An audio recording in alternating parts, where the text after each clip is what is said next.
और मीटिंग नावना वीडियो रे आपे झोतो के मोस्ट वेलकम। तो गाइस यूट्यूब ऑनकान खराब प्लेटफॉर्म मांगना जे नोडे खना सपोर्ट से नोडे खना अर्निंग बांध दे नितो यूट्यूब प्लेटफॉर्म में जहां तीन गे क्रिएटर नेल को झोतो के यूट्यूब खन अर्निंग एको चैनल ओनर दो हेना को। तो यूट्यूब ओना खातिर तीन ले पे यूट्यूब रे जहां को कामी दपे जहां रिलेटेड आगे कैटेगरी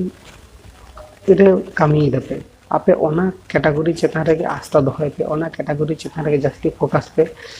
आपे आपे व्यूअर्स को लगे यूनिक कंटेंट आगु रेना कोशिश पे ताहले नेला पे नोआ प्लेटफॉर्म रे आपे ह गड़ सपोर्ट पे नामा। तो इना न्यू चैनल रे आपे मा बाडाय गया पे ओका रिलेटेड वीडियो अपलोडिंग ले लिया। तो गाइस ओना खातिर ते आपे ठेन इना मोनेना तरफ मीटिंग काते शेयर सानाना। तो आपे ओंकान होड़ फॉलो कपे ओंकान होड़ा नॉलेज हाताव पे जहां नॉलेज आपे कामी रे लगा।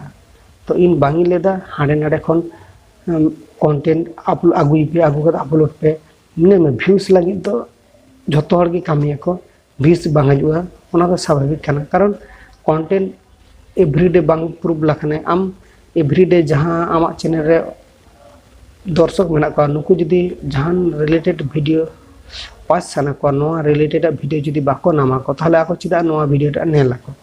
कथा दो इकना ओने उनका। तो नितो सोशल मीडिया रे जमाना रे जदी नेला पे सोशल मीडिया रे के भागिया हो जस्ती वायरल खराब हो जस्ती वायरल आमा ओना आस्था दोय तमा इन जदी हरिन मानमिन भागिया से हरिन भागी गया ताहले इन ऑनकन रिलेटेड वीडियो बनाया जहां रिलेटेड वीडियो नेलते जहां हर आंगुल तुल कता बाय ले दड़ियान मा उनी हर दो ओनकान गे से हानकान गे। तो झोतो गे बजाय दो कते कामी पे कारण आबो दो रंगे हर कानाबो। तो आबो फैमिली मेंबर हो उनका सपोर्ट बाकम दड़िया को नितो सामे आम मीटिंग जहां रिलेटेड वीडियो बना केदा सामे आमा अगेंस्ट रे जहां गे एफआईआर केदा को थाना रेम सेनना नोडा उडुक जदी बांध दड़िया आमा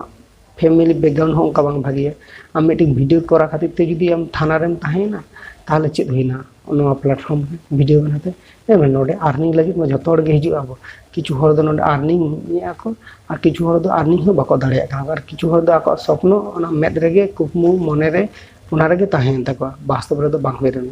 आ वास्तव और रियल लाइफ तो आडिगन गे फेरा गे नेल में बोई आबो जे नेल गे आबो फिल्म को जे नेल गे आबो फिल्म रे आडी किछु के देखाव गया को फिल्म रे नितो गे उड़ो कना नितो गे नोडे खन हांडे सेनो कना किंतु वास्तव लाइफ रे दो ओनका दो बांग होई गया वास्तव लाइफ रे दो ओना गे सारी है जे वास्तव दो